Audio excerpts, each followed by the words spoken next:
अस्सलाम वालेकुम नाजरीन, आप देख रहे हैं स्टेट क्राफ्ट और मैं हूं सैयद मुजम्मिल शाह। मुल्क की सियासत की अगर बात की जाए तो इस्तेकाम पाकिस्तान पार्टी के जलसे जो हैं वो बहस का हिस्सा बन चुके हैं और उनकी तरफ से क्लेम ये किया जा रहा है कि अब वाकई नया पाकिस्तान जो है वो हम बना कर देंगे। उनके मंशूर पर बहस भी हो रही है। इसके अलावा पीपल्स पार्टी की अगर हम बात करें तो फैसल करीम कुंडी साहब ने आज प्रेस कॉन्फ्रेंस की है और उन्होंने इस खदशे का इजहार किया कि अगर दोबारा से किसी को सेलेक्ट करके लाया गया तो उससे मुल्क का नाकाबिले तराफी नुकसान हो जाएगा। इन मौज़ूआत पर तो हम बात करेंगे, लेकिन जो अफसोसनाक वाक़या गुज़श्ता रोज़ पेश आया वो बिलाल पाशा से मुतल्लिक था, जो कि एक यंग ब्यूरोक्रेट थे और बन्नू से उनकी अपॉइंटमेंट थी और ज़िला खैबर पख्तूनख्वा का जो इलाका बन्नू है उसके कंटोनमेंट बोर्ड के वो CEO थे। और ये ख़बर जो सोशल मीडिया पर अब इस वक्त काफ़ी वायरल भी है, इतनी अनफॉर्चुनेट है कि बहुत से लोग ये देखकर काफ़ी डिप्रेस भी हैं और ये सवाल भी कर रहे हैं कि इतना अकॉम्प्लिश नौजवान किस तरह से अपनी ज़िंदगी का ख़ात्मा कर सकता है। मुबैना तौर पे पुलिस का ये बयान सामने आया है। आगे चलकर प्रोग्राम में इसको डिस्कस करेंगे, लेकिन सबसे पहले इस्तेकाम पाकिस्तान पार्टी की बात करते हैं, उनके मंशूर की बात करते हैं। इसको डिस्कस करने के लिए IPP की तर्जुमान फ़िरदौस आशिक अवान साहिबा ने हमें ज्वाइन किया है। फ़िरदौस, बहुत शुक्रिया आपके वक्त का। बताइएगा, जलसों के हवाले से फुटेजेस आपने भी देखी होंगी, सोशल मीडिया के ऊपर काफ़ी सर्कुलेट कर रही हैं, तनकीद हो रही है IPP पर कि आप जो जलसे कर रहे हैं वो उस तरह से पजीराई हासिल नहीं कर पा रहे आवाम के अंदर। लाहौर के जलसे का भी चैलेंज किया जा रहा है कि पंडाल कैसे भरेंगे, मीनार पाकिस्तान चूज़ किया जाएगा नहीं किया जाएगा। क्या इस्तेकाम पाकिस्तान पार्टी भी ये फील करती है कि ये चैलेंज है कि आवाम को मोबिलाइज़ किया जाए? और इससे पहले जो तहरीक इंसाफ के प्लेटफॉर्म से बहुत से रहनुमा जो अब IPP का हिस्सा बन चुके हैं वो किस तरह से नए मंशूर के नीचे यूनियनाइज हों और आवाम को बताएं कि अब हमारा एजेंडा मुख्तलिफ है, हमें वोट दीजिए, हमारी बात सुनिए। कितना बड़ा चैलेंज है आपके लिए इस वक्त ये? बिस्मिल्लाहिर्रहमानिर्रहीम। मुजम्मिल, सबसे पहले तो आपका शुक्रिया। देखें, आपने एक एनालिसिस दिया कि क्या इस वक्त पाकिस्तान की सियासत और पाकिस्तान के अवाम और ख़ुसूसन जो इस्तेकाम पाकिस्तान पार्टी है उसकी तरजीहात क्या हैं, और जो तकरीरें आपने सुनवाई हैं वो डेफिनेटली हमारी वो आवाज़ है, वो हमारी सोच है, वो हमारी क़यादत की विजन है जिसको हम ट्रांसफॉर्म करना चाहते हैं इनटू रियलिटी। और वो रियलिटी में ट्रांसफॉर्म उसी वक्त होगी जब अवाम हम पे एतमाद करेंगे और वोट देंगे और हमें वो इख्तियार और इक़्तिदार मिलेगा जो अवामी मफादात की हम खिदमत के साथ जोड़ के उसको आगे बढ़ा सकें। आपने कहा कि जो जलसे हैं वो ज़ेर बहस हैं, तो उनको ज़ेर बहस आना चाहिए, क्योंकि जो लोग हमें बार बार ये कहते थे कि ये लीडर्स तो इस जमात के अंदर आ रहे हैं लेकिन कारकुनान किधर हैं। हमने जहानिया में साबित किया अपना पावर शो करके। लोग बड़े बड़े शहरों में जाके तमाशा लगाते हैं कि वो सड़कों से गुजरने वाले इधर उधर के लोग जो हैं वो उसको देखने के लिए इकट्ठे हो जाते हैं। हमने जानबूझ के दूर दराज इलाकों का इंतखाब किया, रूरल एरिया के अंदर उन छोटी तहसीलों को चुना, उन कस्बों को चुना, वो हाफजाबाद का कोलो तारड़ हो, जहानिया हो या कामुकी के अंदर जो है वो हमारा एक गला मंडी का वो इलाका हो कि जहाँ हमें अपने लोगों की ताकत पे निसार करना था। देखिए, इस्तेकाम पाकिस्तान पार्टी ने जिन लोगों को एज एन इलेक्टेबल अपनी टीम का हिस्सा बनाया, ये उनके जलसे उनके हलकों के हैं। वो अपने अपने हलके के अंदर अपनी अपनी पावर को शो कर रहे हैं। हमारा फोकस और हमारी सोच का महवर जो है वो सोशल मीडिया पर इलेक्शन जीतना नहीं, अल्टीमेटली ये इलेक्शन जो है हर एक के हलके के अंदर होना है। और हलके के अवाम बाहर से लोगों को बसों से वैगनों से भर के ला के कहीं पे पावर शो कराना ये कोई कमाल नहीं है। लोकल पब्लिक को मोबिलाइज करके उस एक हलके के अंदर अपनी ताकत दिखाना और उस हलके के अवाम से पजीराई लेना, ये आपकी असल स्ट्रेंथ है। जो जलसा हमने कामुकी में किया है, ये आपने देखा है कि शाहीन की परवाज जो है वो अल्टीमेटली गुजरांवाला डिवीजन में वो अपना बसेरा कर चुका है। शाहीन निशान हमारा और राना नजीर साहब की जेरे सरप्रस्ती ये जलसा जो हुआ है ये था अवामी कन्वेंशन, लेकिन अल्टीमेटली एक बहुत बड़े जलसे में बदला। तो जलसे हमारी तरजीहात नहीं है, लेकिन सिर्फ अपनी स्ट्रेंथ दिखाने के लिए हमें ये जलसे करना, अवाम की पल्स को चेक करना और उनके दिलों पे दस्तक देना एक पॉलिटिकल पार्टी होते हुए हमारा हक है। और ये हमारी वो पॉलिटिकल मोबिलाइजेशन भी है और एक सियासी उफक के ऊपर एक नई जमात अपना रंग जमा रही है। और उस नई जमात के अंदर आपने कहा कि ये लोग सारे पुराने हैं। देखें, जो पुराने लोग हैं वो हर जमात के अंदर एक स्ट्रगल और एक एफर्ट करते हैं। वो कोशिश करते हैं कि वो जिसके लिए सियासत कर रहे हैं वो अपने उन गराज़ो मकासद को पूरा करें, जो अवाम के साथ कि ये वादे हैं उन पे अमल हो। ये बहुत सारी आप स्टेज देखते हैं कि जहाँ पे जो उस पार्टी का सरबराह होता है वो लीड करता है, वो बाकी उसको फॉलो करते हैं। सही। जहाँ पे आपका लीडर जो है वो कमिटेड होगा, डेडिकेटेड होगा, डिवोटेड होगा और डिलीवर करेगा, परफॉर्म करेगा, तो वो वहाँ चेंज आएगी। बिल्कुल फिरदौस साहब, लेकिन क्या ये कहा जाए कि आप सिर्फ पंजाब को टारगेट कर रहे हैं उसकी जी, क्या सिर्फ पंजाब को टारगेट किया जा रहा है? उसकी वजह यह कि अगर तो नेशनल पार्टी है तो बहस ये की जाती है कि उस तरह से नेशनल लेवल के ऊपर कोई मोबिलाइजेशन तो नहीं है। जो सियासी लीडरान सरे फहरिस्त दिखाई देते हैं आईपीपी के अंदर, उनका भी मोस्टली ताल्लुक पंजाब से ही है। तो ये तसव्वुर किया जाए कि पंजाब के अंदर जो एक वोट बैंक, जो प्रेशर ग्रुप की हैसियत इख्तियार की जा सकती है, जिस तरह से पिछली गवर्नमेंट के अंडर हमने देखा कि मुत्तहिदा कौमी मूवमेंट के पास ये जो चंद सीटें मौजूद थीं बड़ी क्रूशल साबित हुई गवर्नमेंट की फॉर्मेशन में, गवर्नमेंट कायम करने के लिए। आपका टारगेट भी यही है कि पंजाब की हद तक जो है वो चंद सीटें ले ली जाएं और उसके बाद गवर्नमेंट फॉर्मेशन में, जिसको किंग मेकर का रोल कहते हैं, वो प्ले किया जाए। देखें, ये हमारी नौमलूद जमात है और इस जमात की जो फॉलोइंग है वो चारों सूबों में है और चारों सूबों से लोग हमारे साथ रब्बत भी कर रहे हैं और ज्वाइन भी कर रहे हैं। लेकिन हमने ये देखना है कि हमारा जो मेन बैटल ग्राउंड है वो पंजाब है। अब मेन बैटल ग्राउंड के अंदर ही जो 65% पाकिस्तान की आबादी है वो इसी सूबे के साथ जुड़ी हुई है और यहीं से जो जीतता है वही वफाक जीतता है और अल्टीमेटली वफाक के अंदर उसकी कलीदी हैसियत होती है। सही। हम भी इसी ख्वाहिश को आगे लेके चल रहे हैं कि हमारी जो ताकत है वो अपने मोर्चे और अपने किले पे मजबूत। फिरदौस साहब, कदा कलामी की माजरत, लेकिन आपने जिस तरह कहा कि जो यहाँ से जीतता है वो पाकिस्तान की गवर्नमेंट बना लेता है, तो क्या ये वैसे होना चाहिए कि एक सूबा इतना डोमिनेट करे ओवरऑल फेडरेशन को? देखिए, पाकिस्तान की जो आपकी फेडरेशन की इकाइयों की सेग्रीगेशन है, उन सीट्स का जो हुजम है वो आबादी के लिहाज से बनाया गया है और जहां आबादी ज्यादा होगी वहीं से रिप्रेजेंटेशन भी ज्यादा होगी।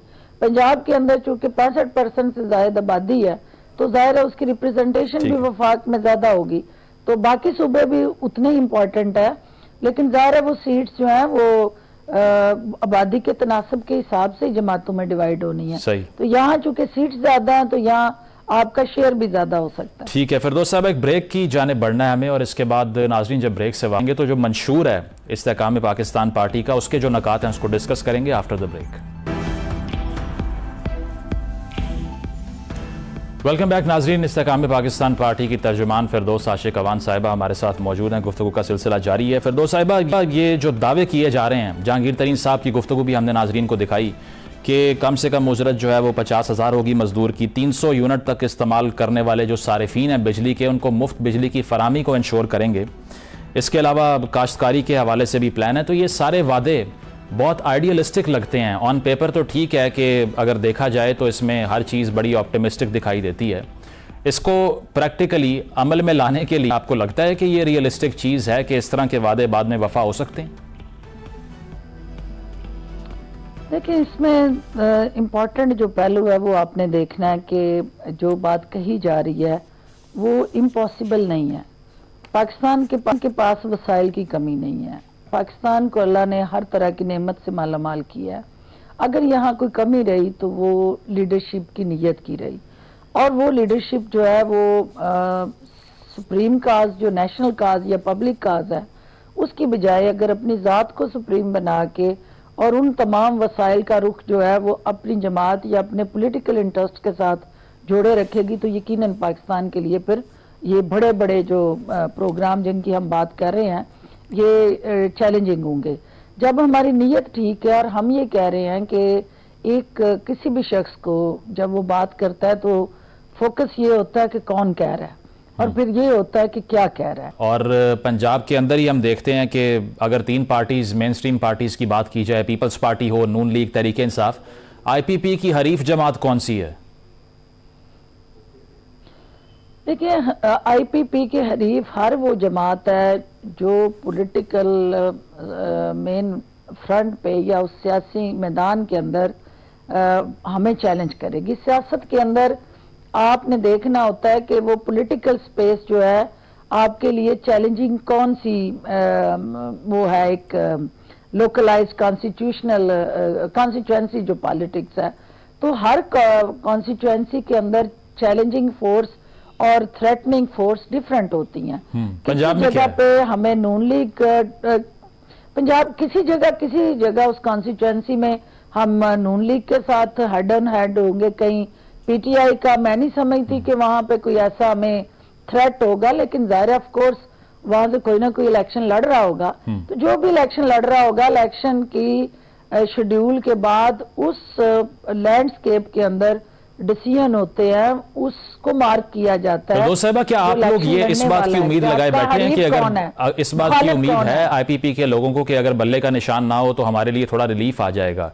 क्या आप चाहते हैं कि बल्ले का निशान अगर मिसिंग हो इलेक्शन से तो आपकी फेवर में ये बात जाएगी, या फिर ये लेवल प्लेइंग फील्ड का आर्ग्यूमेंट होगा उसके बाद में और आप पे तनकीद होगी?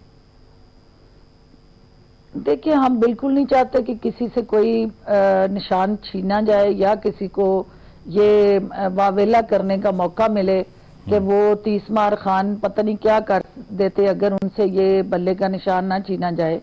तो वो जिसको जो अपने जोरे बाजू आजमाने हैं, सही, हम सियासी लोग हैं, हम उनके दाव पेच का मुकाबला सियासी अंदाज, मतलब अगर बल्ले का निशान ना मिला तो कंडेम करेंगी आप उसको? दाव पेच में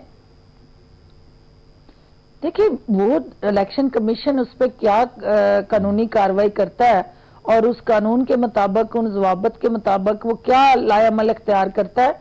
लेकिन हमारी ख्वाहिश ये होगी कि PTI बल्ले के निशान के साथ मैदान में आए IPP का, और हम उन दावों को जो कि पॉपुलैरिटी के दावे कर रहे हैं, उन पॉपुलैरिटीज को जब तक आप स्पोर्ट को वोट में तब्दील नहीं करते, वो फैन क्लब भी रहता है। IPP का टारगेट कितनी सीटें जीतना है? फिर दो सियासी जमात नहीं, वो एक फैन क्लब है। ठीक है। और फैन क्लब का मुकाबला जो है वो सोशल मीडिया पे करना शायद मुश्किल हो, लेकिन ग्राउंड रियलिटीज जो है, ग्राउंड रियलिटी कुछ और है, जो है वो IPP का से फिल करती है। ठीक है, IPP का टारगेट कितनी सीटें जीतना है, कोई नंबर दे सकती हैं आप?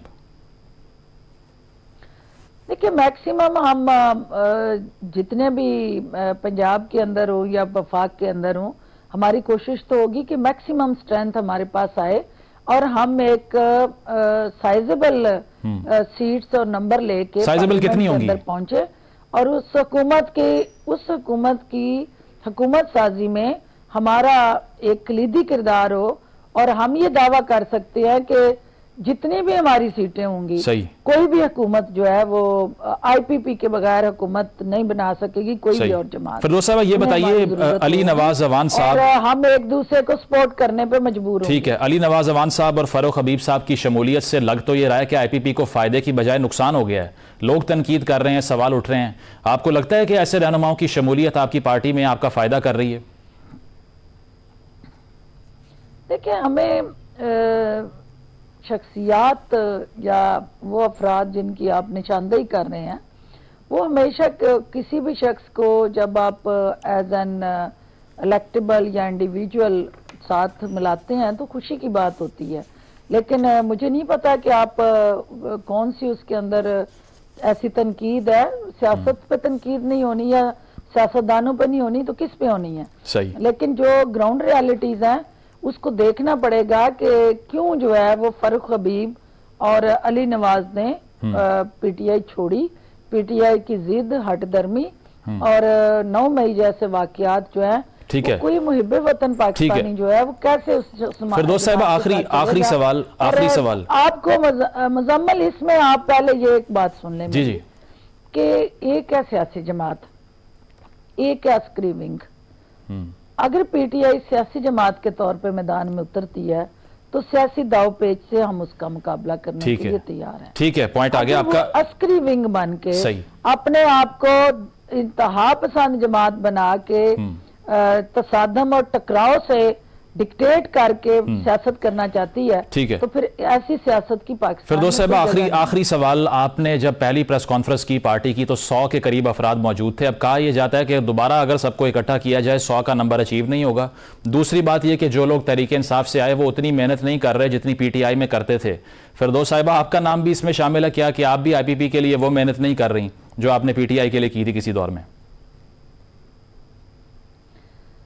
मेरा ख्याल है कि आप सारी कहानियां खाम ख्याली से चला रहे हैं, क्योंकि हम डबल सेंचुरी कर चुके हैं और जो लोग IPP के अंदर आ रहे हैं वो सिद्के दिल से काम कर रहे हैं। ठीक है, और अगर आपको मेरी मेहनत नजर नहीं आ रही है, नहीं मैं तो पूछ रहा हूं आपसे, मतलब ये है कि कहीं ना कहीं फिर आपके जहन के अंदर कोई शुकूक शबहात हैं। सही, अदरवाइज तो हर शख्स को पता है कि मेरी मेहनत जो है वो उसमें किसी को कोई शक नहीं होना चाहिए, और अगर आपको कोई शक है तो आप वो दूर कर लें। नहीं, आपका पॉइंट आ गया कि आप उतनी मेहनत बल्कि उससे ज्यादा मेहनत कर रही हैं, तो पॉलिटिकल वर्कर का बेशक काम भी यही है। बहुत शुक्रिया फिरदौस आशिक अवान साहिबा हमारे साथ मौजूद। का कहना यही था कि पंजाब में जो भी पार्टी हमारे खिलाफ होगी उसका सियासी मैदान में मुकाबला किया जाएगा और सियासी तौर पर उसको ज़ेर किया जाएगा। एक ब्रेक शामिल करते हैं प्रोग्राम में और ब्रेक के बाद पीपल्स पार्टी की कुछ बात करेंगे कि अंदरूनी जो वॉरफेयर हमने देखी पीपल्स पार्टी में उसके पीछे हक़ाइक़ क्या हैं, और इसके अलावा आज जो प्रेस कॉन्फ्रेंस फैसल करीम कुंडी साहब ने की उस पर डिस्कशन करेंगे आफ्टर द ब्रेक।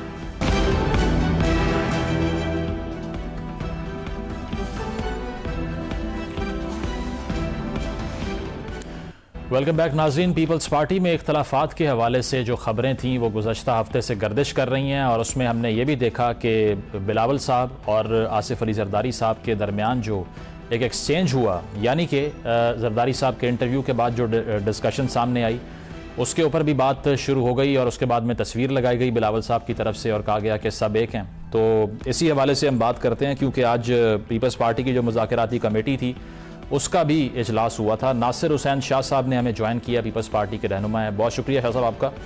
सबसे पहले तो सियासी मौज़ूआत पर तो बात होगी, लेकिन एक नया माजरा जो खड़ा हो गया वो सुहेब मकसूद साहब का ट्वीट था, और आमिर यामीन यानी कि दोनों जो खिलाड़ी हैं पाकिस्तानी टीम के, उन्होंने ये एक्यूज़ किया कि 8,000 रुपये उनको रिश्वत देना पड़ी पुलिस अफसरान को और धमकियां दी गई कि थाने ले जाएंगे।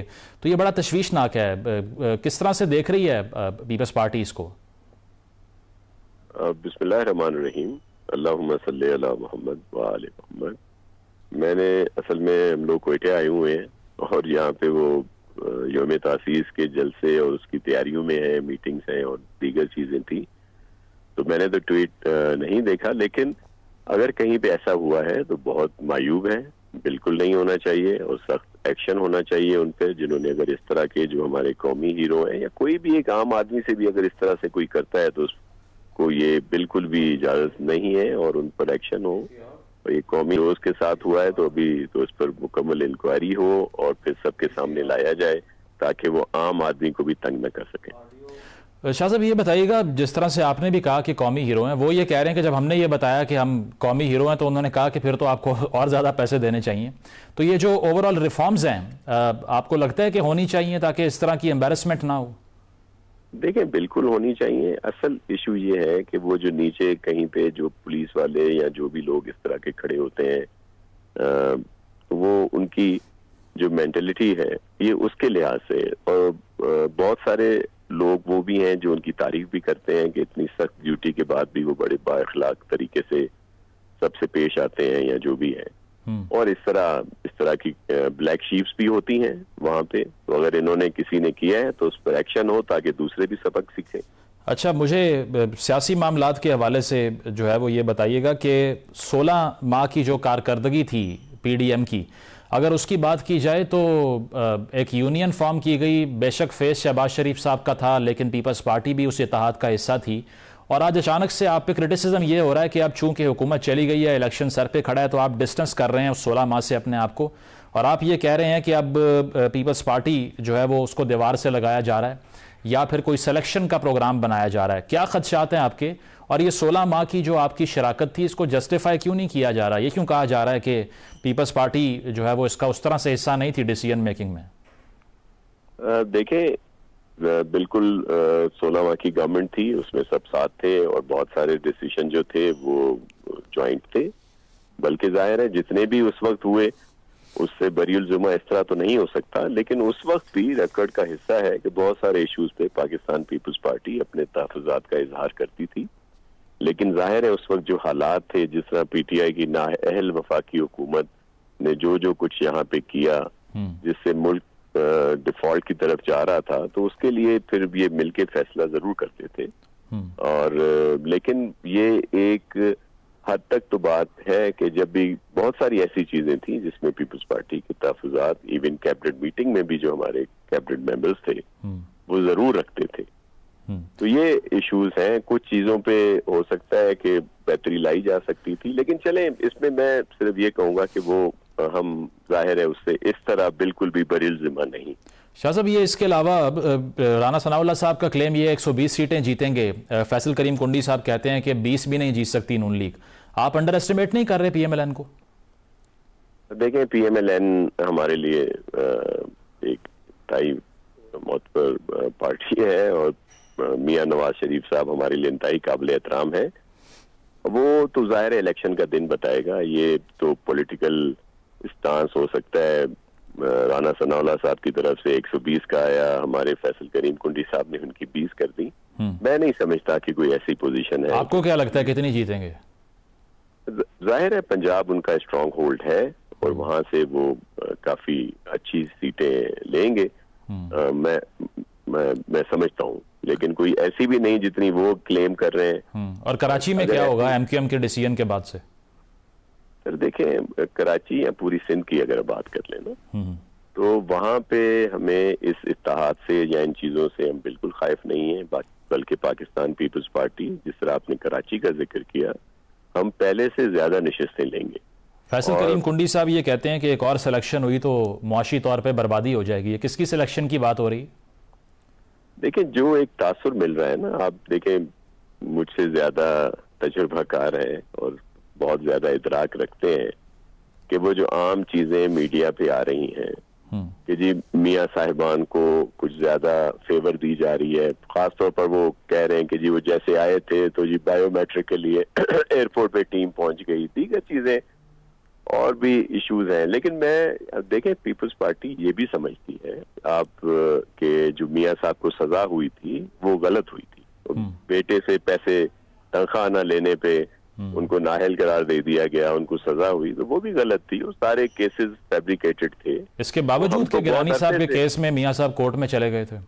जी बिल्कुल, हम तो शुरू से भुगत रहे हैं ना। आपके इल्म में है कि पाकिस्तान पीपल्स पार्टी तो काफी अरसे से फेस कर रही है और प्रेसिडेंट आसिफ अली जरदारी साहब 14 साल से ज्यादा की सजा जो है वो खा चुके हैं, बेगुनाह सजा, जिसमें सिर्फ इसी तरह के केसेस और जिसमें मोस्टली पीएमएलएन ने बनाए थे। लेकिन हम इन सारी चीजों को दरगुजर कर रहे हैं मुल्क की बेहतरी की वजह से। शाह साहब, ये बताइए कि सोहेल वड़ाइच साहब सीनियर सहाफ़ी हैं और उनकी बात क्रेडिबल होती है। उन्होंने कहा है कि मैंने कुछ हलकों में ये बात सुनी है कि अगस्त सितंबर तक इलेक्शन नहीं होगा। अगर ऐसा होता है तो फिर क्या लाहे अमल होगा? आप तो कह रहे हैं कि जस्टिस काजी फायज ईसा साहब की मौजूदगी में डिले नहीं हो सकता, अगर हो गया फिर? देखें, 8 फरवरी को हम बहुत पुरुमीद हैं कि इलेक्शन हो जाएंगे। हम तो आपके इल्म में है कि पीपल्स पार्टी ही वाहिद पार्टी है जो कहती रही है कि 90 दिन में इलेक्शन हो, और अगर कोई इश्यूज हैं तो 100 डेज 120 डेज। लेकिन चलें, बिलाखिर अगर 8 फरवरी 2024 की डेट आई है तो हमने कहा चलें ये भी ठीक है। शाह साहब, मैं नहीं समझता कि 8 फरवरी से इलेक्शन आगे जाएंगे। काजी फायज ईसा साहब जो हम सब को उन्होंने कहा है कि इफ एंड बट्स पे भी आप डिस्कस ना करें, वो कैसे किसी को अलाउ करेंगे कि इलेक्शन को आगे कर दिया जाए। शाह साहब, इसके अलावा पीपल्स पार्टी में जो हालिया एक स्क्रीन की हद तक अगर डिवाइड जो देखने को मिली, मुझे बहुत से आपकी पार्टी के कारकुनान ने यह भी बताया कि बहुत से ऐसे लोग अपनी डिस्प्ले पिक्चर चेंज करके लगा रहे थे। किसी ने बिलावल साहब की तस्वीर लगाई, किसी ने जरदारी साहब की लगाई और एक दूसरे को अनफॉलो कर रहे थे। डिवाइड इतनी बढ़ गई थी। इसके बाद बिलावल साहब ये भी कहते हैं पार्टी पॉलिसी में जरदारी साहब का जो फैसला है वो हरफ आखिर नहीं है। 8 फरवरी को इलेक्शन होने वाला है, अभी तक पार्टी में क्लैरिटी ही नहीं है कि लीडरशिप में किसकी बात सुननी है। आपको लगता है चैलेंज है बहुत बड़ा ये आपके लिए? देखें, मैं आपको अर्ज करूं कि कुछ लोगों की ये खुशफहमी या उनका बदगुमानी कह दें या कुछ कह लेंगे जो समझते हैं कि इख्तलाफात हैं, कोई इख्तलाफ नहीं है। प्रेसिडेंट आसिफ अली जरदारी साहब का इंटरव्यू 1.5 घंटे से ज्यादा का था।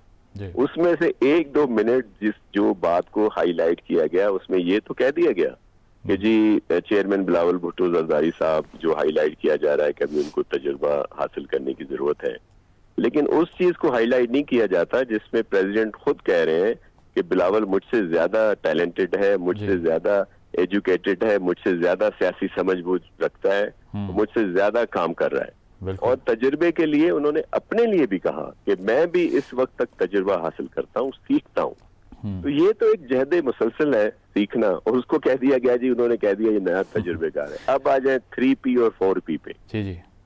3P पे पाबंदी मुशर्रफ साहब के जमाने में लगी, फिर 4P बनाई गई। तो ये जरूर है कि 4P के प्रेसिडेंट आसिफ अली जरदारी साहब हैं और 3P के चेयरमैन बिलावल भुट्टो जरदारी साहब हैं, लेकिन ये 7Ps एक ही है और इसके चेयरमैन जो है वो बिलावल भुट्टो जरदारी साहब हैं और प्रेसिडेंट आसिफ अली जरदारी साहब, और दोनों एक पेज पे हैं। टिकट जो है न चेयरमैन साहब देते हैं न प्रेसिडेंट आसिफ अली जरदारी साहब देते हैं। ये फैसला जो बोर्ड बना हुआ होता है, इलेक्शन बोर्ड, जिसमें हमारे सीनियर रहनुमा है, और फिर वो अपनी मुशावरत से ये जाके लीडरशिप को देते हैं। वैसे ये आपने नया अच्छा फॉर्मूला दिया है कि 4 और 3 को कंबाइन करके 7 कर लें, तो सही 7Ps कह लें, कोई 10-15 पीस कह दें लेकिन चीज वही है। एक तो मैं आपको बताऊं कोई इख्तलाफ नहीं है, और अगर किसी ने DP चेंज की है, अगर आपके पास कोई इस तरह का है तो मेरा आपके पास नंबर है, वो भले मीडिया पे ना आए, ना ही मैं डिस्क्लोज करूंगा, वो आपस में शेयर कर लेंगे, लेकिन एक भी जगह ऐसा नहीं हुआ। लेकिन जरदारी साहब ने ये कहा कि टिकट मैंने ही देनी है, आप कह रहे हैं नहीं देनी उन्होंने। सर सुन तो ले, टिकट मैंने देने का मकसद ये कि 4P वालों की टिकट मिलती है ना, सही उसकी साइन होती है जो जनरल सेक्रेटरी है 4P का, सही ये वाली बात थी, अदरवाइज ऐसा कुछ नहीं है। चेयरमैन हमारे बिलावल साहब ही हैं और आसिफ अली जरदारी साहब हमारे लिए इंतहाई मोहतरम है। ठीक है, इंशाल्लाह अगर हमें मौका मिला तो वजीर आजम अपना चेयरमैन बिलावल भुट्टो जरदारी साहब ही होंगे। शाह साहब आखिरी सवाल, बाप पार्टी भी आपके साथ नहीं आ सकी, साउथ पंजाब में भी जो आपकी उम्मीदें थी वो IPP के बनने के बाद उस तरह मटेरियलाइज नहीं हुई। आपको लगता है कि आरोज का इलेक्शन होने जा रहा है, दोबारा ये बयान सुनने को मिलेगा खुदा न खास्ता पीपल्स पार्टी की तरफ से? देखिए, हम कहते हैं कि फ्री और फेयर इलेक्शन हो। आपने बलूचिस्तान की बात की, बलूचिस्तान में बहुत सारे मोअज़्ज़िज़ीन हमारी तरफ भी आए हैं और अब यौम तासीस हमारा यहाँ है, कुछ और भी इंशाल्लाह आएंगे, या उनसे राब्ते भी हमारे हैं और हम बहुत कंफर्टेबल हैं। जनूबी पंजाब में बहुत सारे दोस्तों ने हमें ज्वाइन किया है। IPP जो है या दीगर जो चीजें हैं, ये तो हम समझते हैं कि ये पॉलिटिकली अगर आप जहन रखते हैं, और मैं एक सियासी कारकुन हूँ, मैं समझता हूँ कि ये चीजें जो हैं ये हम पॉलिटिकल पार्टीज को फायदा देंगी। IPP और PTI का वोट आपस में बटेगा। अच्छा, जहाँ पे स्ट्रॉन्ग होल्ड PP का है उसको फायदा होगा, जहाँ नून लीग का है उसको होगा, जहाँ KP में मौलाना साहब का है, ANP है, अपना पीपल्स पार्टी है, या वहाँ PMLN है, उनको होगा। PTI मैदान में ना हुई तो आपके लिए अच्छा है या बुरा है? नहीं, PTI को मैदान में होना चाहिए, उसके लिए हमारे सुन ले, हमारे लिए अच्छा बुरा नहीं है। अच्छा, असल इशू ये है कि इलेक्शंस पर if और buts आ जाएंगे, क्वेश्चन आ जाएगा अगर आप PTI को निकालते हैं। हाँ, PTI में वो लोग जो 9 मई के किरदार हैं, जो मनसूबा साज हैं, उनको बिल्कुल कानून के तहत जो भी सजा मिलती है, और उनसे हटकर जो लोग हैं वो उसमें आराम से। ठीक है, बहुत बहुत शुक्रिया। नासिर हुसैन शाह साहब हमारे साथ मौजूद थे। उनका कहना ये खिलाफ कोई नहीं है और तमाम पार्टीज़ को मैदान में होना चाहिए ताकि इंतखाबात का जो अमल है उस पर कोई आवाज़ ना उठाई जाए। एक ब्रेक की जाने बढ़ते हैं, ब्रेक के बाद जो मेंटल हेल्थ का क्राइसिस है उसको डिस्कस करेंगे और इस पर बात करेंगे कि क्या मुहर्रिकात हैं जिसकी वजह से इंतहाई इक़दाम बहुत से लोगों को उठाना पड़ता है। After the break.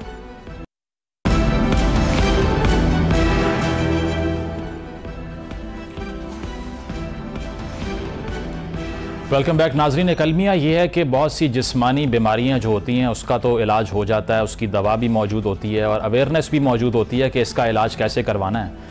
लेकिन अलमिया पाकिस्तान जैसे मुल्क में ये है कि जो जहनी तनाव है या फिर डिप्रेशन के अमराज हैं या फिर जो साइकोलॉजिकल डिस्ट्रेस जिसको कहते हैं, उसका इलाज और उसके लिए मदद हासिल करना, उसके लिए असिस्टेंस हासिल करना, उसका कल्चर बदकिस्मती से पाकिस्तान में नहीं है। और इसी का नतीजा है कि रोज़ बरोज़ हम ये सुनते आ रहे हैं कि चाहे कोई स्टूडेंट हो जो कि पढ़ाई के और अच्छे ग्रेड्स लेने के प्रेशर के आगे सकम कर जाता है, या फिर कोई सरकारी अफसर हो, और या फिर कोई घरेलू लड़ाई के बाद मियाँ बीवी के जो मामलात हैं उसमें जब कोई बहस मुबासा हो जाए तो उससे जो प्रेशर आता है उसको अगर कोई हैंडल नहीं कर पाता तो फिर अफसोसनाक ख़बरें सुनने को मिलती हैं। और इसी अफसोसनाक ख़बर की आज हम बात कर रहे हैं जो कि बिलाल पाशा से मुतल्लिक है।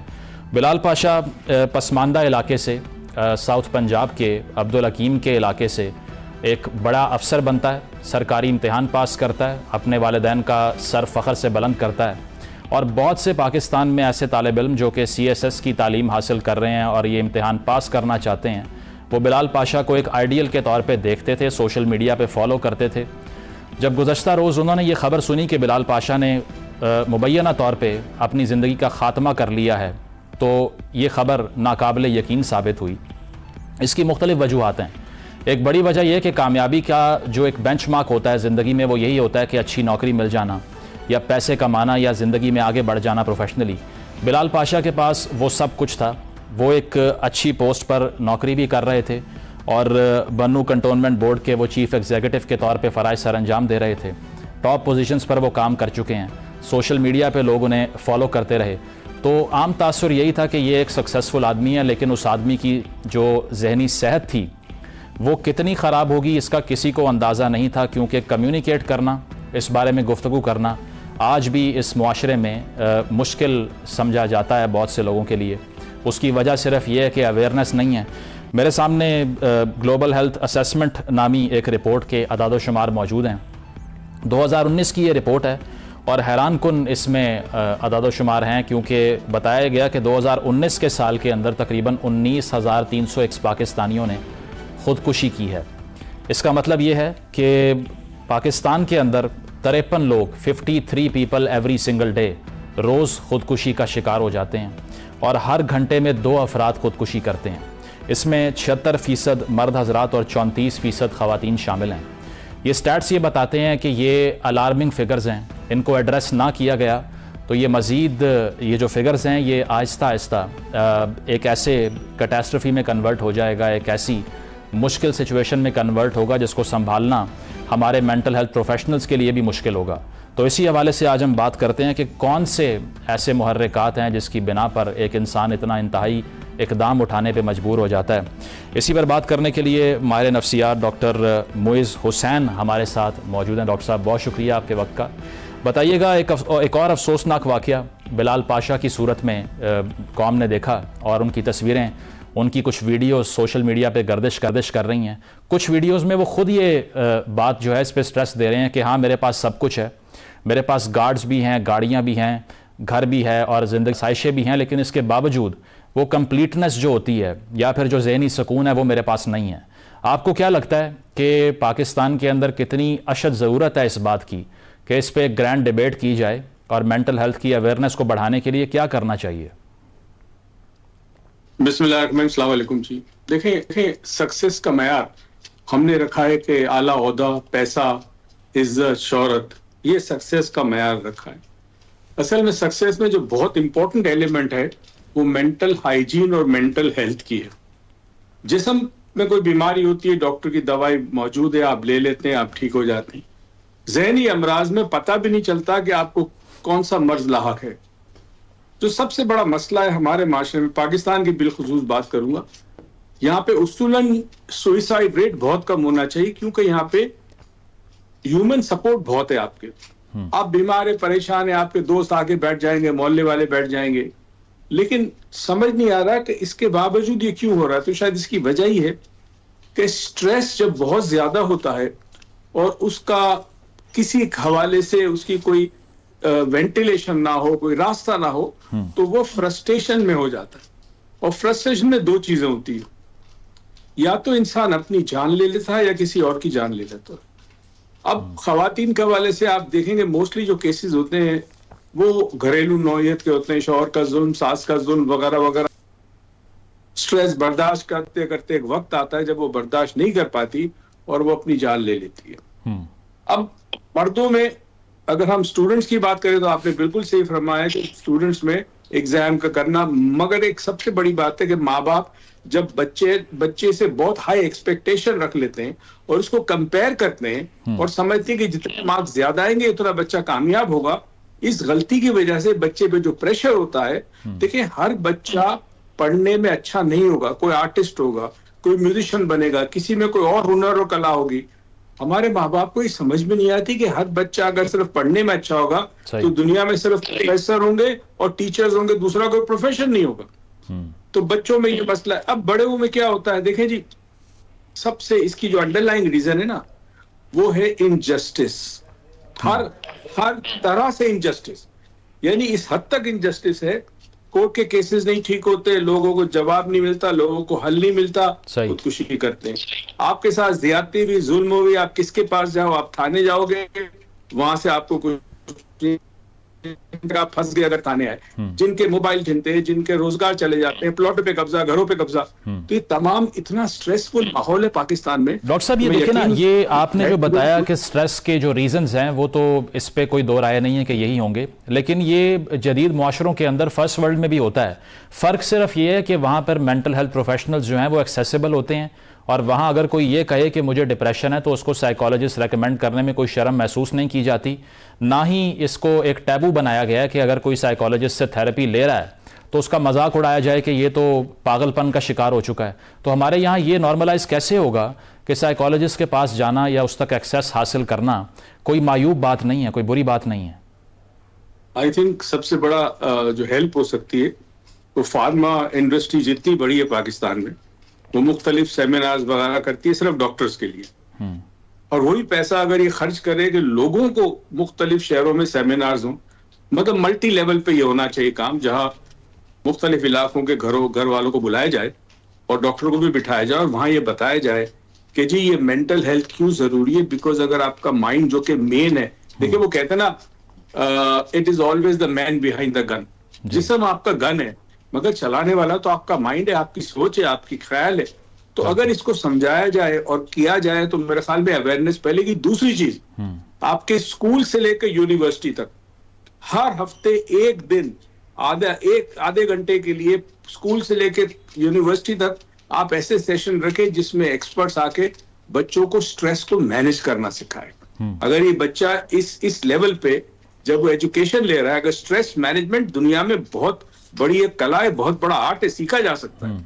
अगर वो सीख ले तो जब वो बड़ा होगा, प्रोफेशनल लाइफ में जाएगा, शादी होगी, बच्चे होंगे, जिंदगी में जो भी स्ट्रेस होगा उसको मैनेज करने का तरीका आ जाएगा। बिल्कुल, मतलब आप ये कह रहे हैं कि इंस्टीट्यूशनली ट्रेन किया जाए प्रोफेशनल्स को कि जो इदारों में जाकर ये तालीम दे। बिल्कुल ठीक है, लेकिन डॉक्टर साहब एक मुआशी पहलू भी है इसका, वो ये कि पाकिस्तान जैसा मुल्क जहां पर 2 वक्त की रोटी पूरी करना अक्सरियत के लिए इतना मुश्किल है, वहाँ मेरे नज़दीक तो जितना मैंने देखा है 5 से 6 हज़ार रुपये एक साइकोलॉजिस्ट जो है वो एक सेशन के ले रहा है। कैसे एक्सेस करेगी पाकिस्तान की 90% आबादी एक साइकोलॉजिस्ट? देखिए, मैं आपकी बात समझ रहा हूँ, मगर देखिए हम जब अवेयरनेस की बात करते हैं तो उसमें साइकोलॉजिस्ट जो है वो ज़ाहिर अगर एक ग्रुप को करा रहे, यूनिवर्सिटी के साथ, स्कूल के साथ एक मंथली फिक्स कर ले, रेम्यूनरेशन ले ले, तो उसमें कोई प्रॉब्लम नहीं। दूसरी चीज, अगर साइकोलॉजिस्ट के पास लोग जाना शुरू करेंगे तो देखें उन्होंने भी कारोबार चलाना है, उनके घर का चूल्हा भी चलना है। मैं मानता हूं 5-6 हजार नॉर्मल साइकोलॉजिस्ट लेता है, ये फैक्ट है। मगर अगर 5-6 हजार देते हैं आप, 4-5 सेशन के बाद आप ठीक हो जाते हैं, तो आपके ख्याल में जो क्वालिटी ऑफ लाइफ आपको मिलने वाली है, नहीं, लेकिन गवर्नमेंट को सब्सिडाइज करना चाहिए ना, फ्री हेल्थ केयर भी तो होनी चाहिए। उसका तरीका ये है कि देखिए आप इंश्योरेंस प्लान ले आए, दुनिया में हर जगह इंश्योरेंस होता है। आप इंश्योरेंस आम लोगों के लिए आसान हो, महंगी ना हो, अगर इंश्योरेंस के जरिए वो साइकोलॉजिस्ट या साइकाइट्रिस्ट के पास जाता है तो उसका इलाज हो जाएगा। बिल्कुल बिल्कुल, गवर्नमेंट को भी इसकी अवेयरनेस रेज करनी चाहिए, सब्सिडाइज चाहिए, ताकि आवाम की एक्सेस जो साइकोलॉजिकल हेल्प है उस तक आसानी से हो सके। डॉक्टर मोइज़ मौजूद थे, आपका बहुत शुक्रिया। और नाज़रीन, ज़रूरत इसी अमर की है कि जो स्ट्रेस ज़िंदगी में है, चाहे वो स्टूडेंट्स हों या प्रोफेशनल्स हों या फिर सरकारी अफसरान हों या फिर किसी महकमे में नौकरी या जॉब करने वाले लोग हों, ज़रूरत इस बात की है कि उनको गुफ्तगू करने पे इनकरेज किया जाए और ये शेमिंग का कल्चर ख़त्म किया जाए। प्रोग्राम आपने मुलाहिज़ा किया, अपना फीडबैक ज़रूर दीजिएगा। अल्लाह हाफ़िज़।